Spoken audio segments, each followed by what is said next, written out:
शरीर में कोई कपड़ा नहीं था। पैर दोनों राइट एंगल में मिला गया। एक पाँव बेड के इस तरफ, एक पाँव बेड के इस तरफ मिला गया। चश्मे को कूटा गया जिसकी वजह से आंखों से खून निकल गया।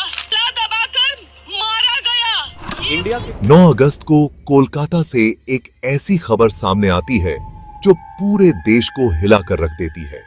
ये खबर थी एक महिला ट्रेनी डॉक्टर की जो कोलकाता के आरजिकर मेडिकल कॉलेज एंड हॉस्पिटल में अपनी ट्रेनिंग कर रही थी, जिसके साथ एक ऐसा घिनौना कांड होता है जिसे जानकर हर कोई गुस्से से भर जाता है।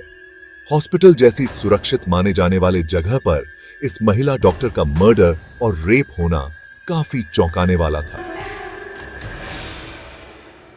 इस घटना का खुलासा तब हुआ जब डॉक्टर के डेथ बॉडी का पोस्टमार्टम किया गया।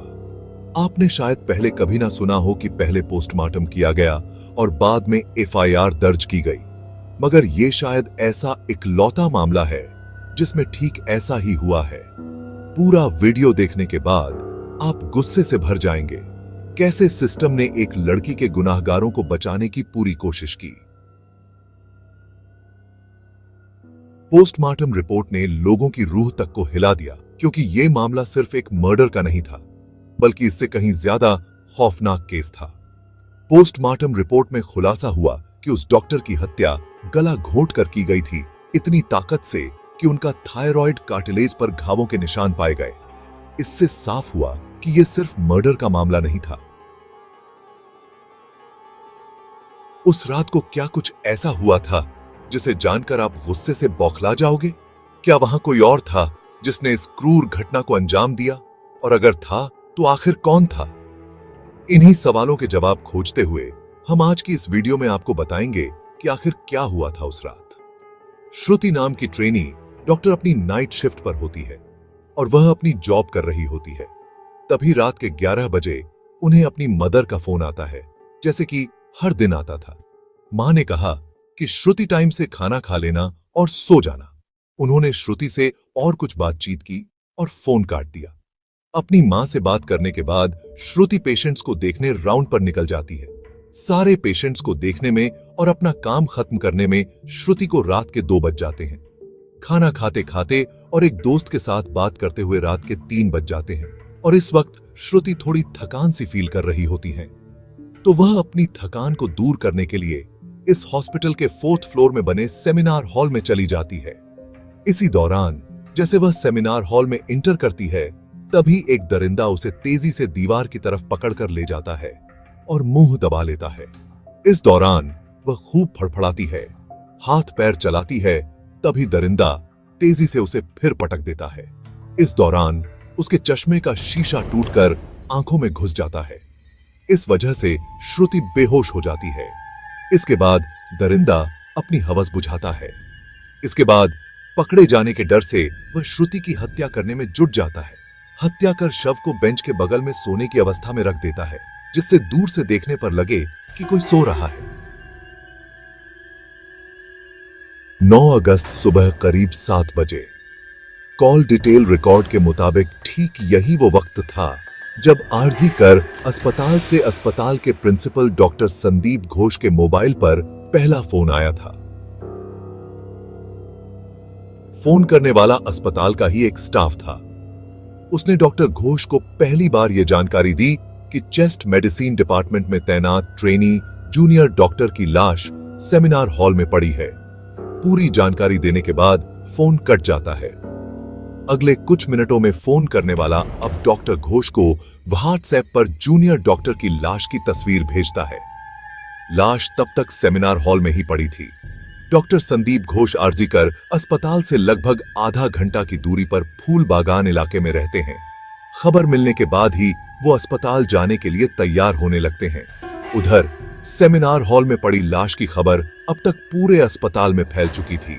तमाम doctor, junior doctor, trainee doctor, medical staff और यहां तक कि अस्पताल के बाकी कर्मचारी भी सेमिनार हॉल पहुंच चुके थे।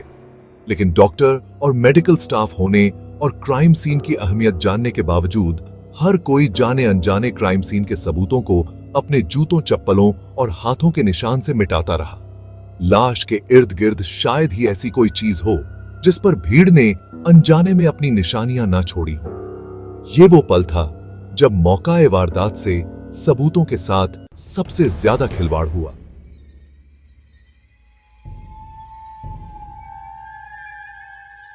इधर डॉक्टर संदीप घोष फोन पर जानकारी मिलने के बाद लगभग सुबह 8 बजे ही अस्पताल पहुंच चुके थे। वो भी सीधे सेमिनार हॉल में जाते हैं। जूनियर डॉक्टर की लाश अब भी वहां वैसे ही पड़ी थी। चूंकि अस्पताल में मौजूद डॉक्टरों ने पहले ही नब्ज और धड़कनों से यह पता लगा लिया था कि जूनियर डॉक्टर अब जिंदा नहीं है, इसीलिए लाश अपनी जगह पर पड़ी रही। अस्पताल के अपने तमाम खास लोगों से बात करने के बाद डॉक्टर घोष ने पहली बार सुबह 9 बजे खुद ही पुलिस को जूनियर डॉक्टर की लाश की जानकारी दी। जूनियर तिब्बत से ही चश्मदीदों के मुताबिक सेमिनार हॉल में पहली बार सुबह 6 बजे लाश देखी गई थी। अस्पताल के प्रिंसिपल डॉक्टर घोष को 7 बजे लाश की जानकारी मिली, जबकि उन्होंने सुबह 9 बजे पुलिस को फोन किया। यानी लाश देखे जाने के पूरे 3 घंटे बाद पहली बार पुलिस को लाश की जानकारी दी गई थी। 9 अगस्त सुबह 10:53 यही वो वक्त था जब पहली बार आरजी कर अस्पताल से जूनियर डॉक्टर की मां को पहली बार फोन किया गया। यानी लाश मिलने के 4 घंटे और 53 मिनट बाद फोन करने वाले ने बताया कि वो आरजी कर अस्पताल से बोल रहा है। इसके बाद उसने कहा कि आपकी बेटी अचानक बीमार पड़ गई है। इसके बाद फोन कट गया। घबराई मां ने फौरन उसी नंबर पर वापस कॉल किया और पूछा कि उसकी बेटी को क्या हुआ है। सामने से जवाब मिला, आप फौरन अस्पताल आ जाइए। फोन फिर से कट गया। मां ने फिर उसी नंबर पर फोन मिलाया। इस बार फोन उठाने वाले ने कहा कि वो असिस्टेंट सुपरिंटेंडेंट बोल रहा है, आपकी बेटी ने खुदकुशी कर ली है। इतना कहते ही फोन फिर से कट जाता है। बेटी की खुदकुशी की खबर सुनते ही बदहवास माँ बाप फौरन आरजी कर अस्पताल की तरफ भागते हैं। उनके घर से अस्पताल की दूरी करीब घंटे भर की थी। माँ बाप दोपहर 12 बजे के आसपास अस्पताल पहुंच चुके थे, लेकिन अस्पताल का कोई भी स्टाफ उन्हें उनकी बेटी से नहीं मिलवा रहा था। इस दौरान माँ बाप लगातार गिड़गिड़ाते रहे कि एक बार उन्हें उनकी बेटी का चेहरा तो दिखा दो, पर किसी ने नहीं दिखाया। 9 अगस्त दोपहर 3 बजे अस्पताल पहुंचने के करीब 3 घंटे बाद दोपहर 3 बजे पहली बार माँ बाप को उनकी बेटी की लाश दिखाई गई। जूनियर डॉक्टर की मां ने कहा कि उनकी बेटी की पैंट खुली हुई थी। पूरे जिस्म पर कपड़े का सिर्फ एक टुकड़ा था, हाथ टूटे हुए थे, आंख और मुंह से खून रिस रहा था। लाश देखते ही मौके पर ही मां ने डॉक्टरों से कहा, यह सुसाइड नहीं मर्डर है, मेरी बेटी का कत्ल किया गया है।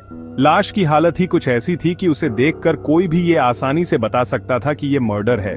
तो फिर अस्पताल ने जूनियर डॉक्टर की मां से सुबह 2-2 बार झूठ क्यों बोला? पहला झूठ ये कि वो बीमार है और दूसरा कि उसने खुदकुशी की है। तो जिस असिस्टेंट सुपरिंटेंडेंट ने जूनियर डॉक्टर की मां से ये बात कही थी, उससे शुरुआत में जब कोलकाता पुलिस ने पूछताछ की तो उसने अपनी सफाई में ये कहा कि चूंकि डॉक्टर की मौत हो चुकी थी, इसीलिए वो घर वालों को सीधे ये सच्चाई नहीं बताना चाहते थे, इसीलिए उन्हें अस्पताल आने को कहा गया। पर यहां सवाल ये कि अगर डॉक्टर की मौत को ही छुपाना था तो पहले कॉल में बीमार होने की बात कहने के बाद दूसरी बार खुदकुशी की बात क्यों कही? असिस्टेंट सुपरिंटेंडेंट के बाद इसका जवाब नहीं था। बाद में जूनियर डॉक्टर के पिता को वो सेमिनार हॉल भी दिखाया गया जहां से उनकी बेटी की लाश मिली थी। पिता ने इल्जाम लगाया कि उन्हें शक है कि उनकी बेटी का कत्ल सेमिनार हॉल में नहीं हुआ है, बल्कि उसे मारने के बाद लाश यहां लाकर फेंक दी गई। आरजी कर मेडिकल कॉलेज और अस्पताल में ही जूनियर डॉक्टर की लाश का पोस्टमार्टम किया गया। ऐसा किसके कहने पर किया गया, क्यों किया गया, इसका जवाब भी सीबीआई की टीम तलाश कर रही है। 9 अगस्त रात 8 बजे पोस्टमार्टम हो जाने के बाद रात में इसी वक्त जूनियर डॉक्टर की लाश उसके घर वालों को सौंप दी गई। हालांकि पुलिस और अस्पताल की टीम भी परिजनों के साथ पूरा वक्त मौजूद थी। जब परिजन लाश लेकर गए तो ये सब भी उनके साथ गए थे। 9 अगस्त रात 11:45 और यही वो वक्त था जब इस सनसनीखेज वारदात में सारी कार्रवाई पूरी हो जाने के बाद पुलिस ने रेप और मर्डर का मामला दर्ज किया। रात 9 बजे तक जूनियर डॉक्टर की मौत की पूरी कहानी आरजी कर अस्पताल की चारदीवारी के अंदर ही थी। लेकिन इसके बाद जो कहानी मीडिया के जरिए बाहर आई वो आधी अधूरी थी। कुल मिलाकर कोलकाता पुलिस ने शुरुआत में ही केस और जांच को जिस तरीके से लेना चाहिए वैसे लिया नहीं। लिहाजा शनिवार आते आते डॉक्टर की मौत और रेप की बातें धीरे धीरे अस्पताल की चारदीवारी से निकलकर पहले कोलकाता और फिर पूरे देश में पहुंच गई। एक साथ दर्जनों थ्योरी हवा में तैरने लगे।